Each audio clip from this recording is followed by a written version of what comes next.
السلام علیکم ورحمۃ اللہ وبرکاتہ نحمدہ ونصلی علی رسولہ الکریم اما بعد فاعوذ باللہ من الشیطان الرجیم بسم اللہ الرحمن الرحیم وقال اللہ تبارک وتعالی فی القرآن المجید والفرقان الحمید اعوذ باللہ من الشیطان الرجیم بسم اللہ الرحمن الرحیم یا ایہا الذین آمنوا کتب علیکم الصیام کما کتب علی الذین من قبلکم لعلکم تتقون صدق اللہ العظیم وقال النبی صلی اللہ علیہ وسلم من صام رمضان ایمانا واحتسابا غفر له ما تقدم من ذنبه ومن قام رمضان ایمانا واحتسابا غفر له ما تقدم من ذنبه ومن قام ليلة القدر ایمانا واحتسابا غفر له ما تقدم من ذنبه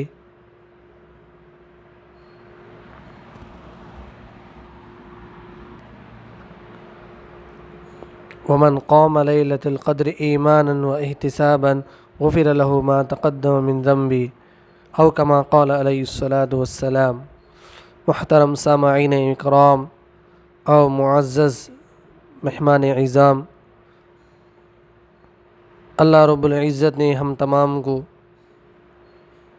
ایک برکت والا نیکیوں کے سیزن کے کمانے کا والا مہینہ عطا کرنے جا رہا ہے۔ دنوں کے اعتبار سے جمعہ کا دن، گھڑیوں کے اعتبار سے فجر اور عصر کا وقت، اسی طرح مہینوں میں سب سے افضل مہینہ رمضان المبارک کا مہینہ ہے۔ یہ رمضان المبارک کا مہینہ کیوں افضل ہوا؟ اس لیے کہ اس میں دو چیزیں ہیں، ایک روزہ ہے، ایک تراویح ہے۔ ایک روزہ ہے اور ایک تراویح ہے۔ ان دونوں کی برکت سے تیسری چیز قرآن مجید کے نازل ہونے کا مہینہ یہی ہے۔ قرآن مجید جو نازل ہوا ہے اسی مہینے میں نازل ہوا ہے، اس لیے ان تینوں کی برکت سے اللہ تعالیٰ نے اس مہینے کو مبارک کا مہینہ، برکت والا مہینہ اور نیکیوں کے سیزن کا مہینہ بنایا ہے۔ آیت کا ترجمہ کیا ہے؟ اے ایمان والو، تم پر رمضان کے روزے فرض کیے گئے ہیں جیسا کہ تم سے پہلے لوگوں پر فرض کیے گئے تھے تاکہ تم پرہیزگار ہو جاؤ۔ یعنی پچھلی امتوں میں بھی روزے فرض تھے، لیکن وہ جو ہے اس کا وقت، اس کی تعین متعین نہیں تھی۔ 24 گھنٹے کا روزہ ہوا کرتا تھا۔ جیسے ہی سحری کیا پھر سحری تک کا روزہ، افطاری نہیں ہوا کرتی تھی، بس سحری سے سحری روزہ ہوا کرتا تھا۔ لیکن اللہ رب العزت نے نبی کریم صلی اللہ علیہ وسلم کی دعا کی برکت سے اس امت پر تخفیف فرمائی، ہلکا کیا کہ روزے کا وقت، سحری کا وقت اور افطاری کا وقت متعین کیا ہے۔ اس لیے تاکہ ہم روزہ کیوں رکھیں؟ ہمارے اندر جو گندگی ہے، گناہ کرنے کا جو مادہ ہے، گناہ کرنے کا جو مزاج ہے، اللہ تعالیٰ روزے کی برکت سے اس کو ختم کر دے۔ جب بندہ روزہ رکھتا ہے تو اس کا پیٹ خالی رہتا ہے۔ جب پیٹ خالی رہتا ہے تو سارے کے سارے اعضاء کمزور ہو جاتے ہیں، اور کوئی بھی عضو یعنی ہاتھ ہو، پیر ہو، آنکھ ہو، کان ہو، ناک ہو، کوئی بھی عضو کیوں نہ ہو، وہ گناہ کی طرف آگے نہیں بڑھتا، گناہ کرنے کی جرأت نہیں کرتا۔ کیوں؟ اس لیے کہ اس کا پیٹ خالی ہے۔ وہ ہمیشہ اس کا دل دماغ یہی بولتے رہتا ہے کچھ کھانے کو مل جائے، کچھ پینے کو مل جائے، افطاری کا وقت کب ہوگا، کچھ کھانے کو موقع کب ملے گا، ایک گھنٹ پانی پینے کا موقع کب ملے گا، یہ سوچنے میں سارا دن لگا دیتا ہے، لیکن گناہ کی طرف ہاتھ نہیں بٹاتا۔ اور ٹھیک ہے، اس مہینے میں روزہ رکھنے سے کیا ملے گا، تراویح پڑھنے سے کیا ملے گا، قرآن پڑھنے سے کیا ملے گا؟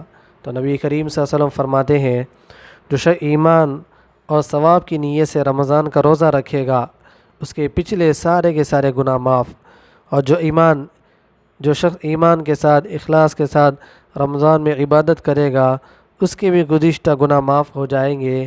اسی طرح جو آدمی شب قدر میں ایمان اور احتساب کے ساتھ اخلاص کی نیت سے عبادت کرتا ہے اس کے بھی پچھلے کے سارے گناہ اللہ تعالیٰ معاف فرما دیتا ہے۔ جو کوئی آدمی نفل پڑھا، نفل عبادت کیا اس مہینے میں وہ فرض کے برابر ثواب ملے گا، اور جو آدمی ایک فرض ادا کیا اس مہینے میں تو 70 فرضوں کے برابر ثواب ملے گا۔ جو آدمی اس مہینے میں 1 روپیہ خرچ کیا تو 70 روپے خرچ کرنے کے برابر ثواب ملے گا۔ یہ اس مہینے کی خاصیت ہے، یہ اس مہینے کی اہمیت ہے۔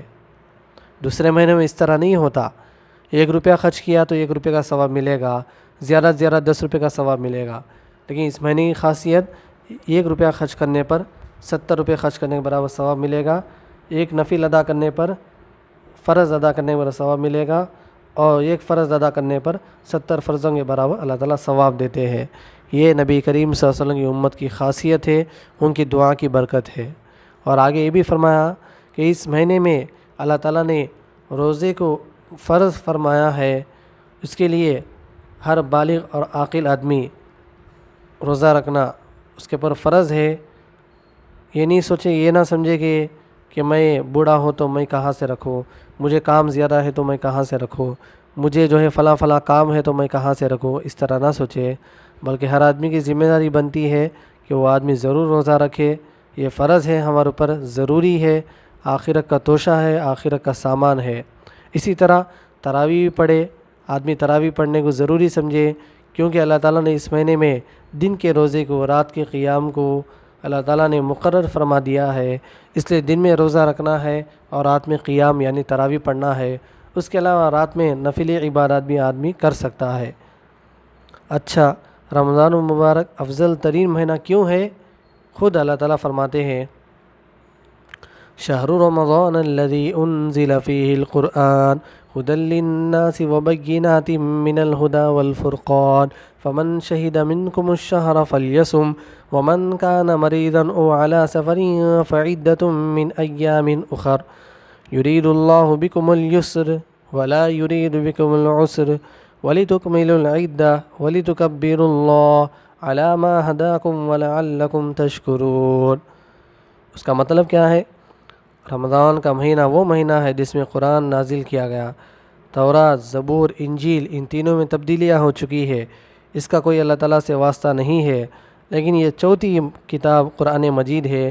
اللہ تعالیٰ نے فرمایا اس کتاب کی حفاظت ہم خود لیں گے، ہم خود اس کتاب کی حفاظت فرمائیں گے، اس میں کوئی ادلا بدلی نہیں ہو سکے گا، اس میں کوئی تبدیلی نہیں کرے گا۔ جو آدمی تبدیلی کرنے کی کوشش بھی کرے گا اللہ اسے دنیا میں ختم فرما دیں گے، مٹی میں دبوچ دیں گے یا آسمان سے اچک لیں گے۔ اور اس مہینے میں قرآن مجید کیوں نازل کیا گیا؟ تاکہ لوگوں کی ہدایت کے لیے، لوگ قرآن پڑھیں گے، قرآن سنیں گے، لوگوں سے قرآن سے ان کا تعلق بڑھے گا، اللہ اس میں کیا فرماتا ہے، کس چیز کے بارے میں فرماتا ہے، کیا نیک عمل کرنے پر کیا فضیلت ہے، برا کام کرنے پر کیا سزا ہے، ساری باتیں اس میں لکھی ہوئی ہے۔ یہ لوگوں کی ہدایت کا ذریعہ ہے۔ قرآن